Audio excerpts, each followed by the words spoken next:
This chart displays the Snore index, representing the frequency of vibration-related events detected by the device's airflow and acoustic sensors, measured in events per hour. The x-axis represents time, and the y-axis represents Snore index. This index may vary from 1 to 10, depending on the device model. Snoring events are identified through vibration patterns superimposed on the airflow signal. These patterns occur when airflow becomes turbulent, producing measurable oscillations within the breathing waveform. Higher Snore index values indicate more frequent vibration events. Lower values indicate smoother airflow dynamics with fewer detected oscillations.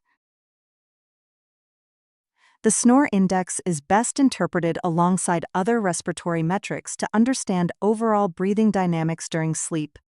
In auto-adjusting ventilation systems, snore detection may be used as one of several control inputs within the device's response algorithm. Sustained increases in vibration frequency can contribute to automated adjustments and support parameters designed to stabilize airflow patterns. To zoom in, left-click and drag across any area. Right-click and drag to pan. Reset using the menu icon.